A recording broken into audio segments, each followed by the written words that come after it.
వెనక ఏనుగులు వేయన మంచిదే కానీ ముంగట పీనుగు పోనీయరంట. అదంటే ఏంటో తెలుసా అండి? ఇగో పత్తి ఏరేటప్పుడు పత్తి చేనులల్లో చెట్టుకు ఒక బుగ్గ వెనక ఎవరైనా మర్చిపోతే అక్క బుగ్గ వేయింది ఏరకరా, అక్క బుగ్గ వేయింది ఏరకరా అంటారు. ఇక చూడండి మన పత్తి కింద కొద్దిగా పదనేసినందుకు ఇక పత్తి అంతా ఇంత ఖరాబ్ అయింది. ఇది ఇట్లా వేయన మంచిదే కానీ చేనులల్లో ఒక బుగ్గ పోనీయరు. గింతంత నలిసి వచ్చినా కానీ అక్క నలిసి వస్తుంది అక్క మంచిగా తీరు అని మనం మొత్తుకుంటాం. వాళ్ళు ఎంత తీసి చెప్పినా కానీ చేసే తీరుగానే వాళ్ళు చేస్తారు.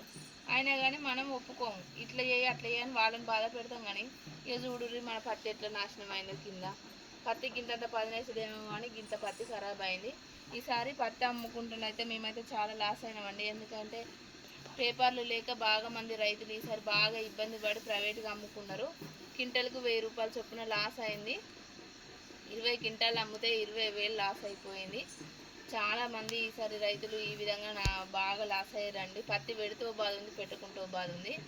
ఓకేనా అండి? అందరూ ఈసారి రైతులకైతే ఏం మిగలలేదండి. పట్ట ఉన్నోళ్ళు ఇచ్చి బాధపడ్డారు, పట్ట లేనోళ్ళు కూడా ఇట్లా బాధపడ్డారు. మాకైతే ఈసారి బాగా లాస్ అయింది. ఓకేనా ఫ్రెండ్స్? పండించిన వాళ్ళకి ఎప్పటికీ లాసే. నచ్చితే కామెంట్ చేయండి, లైక్ చేయండి. బాయ్.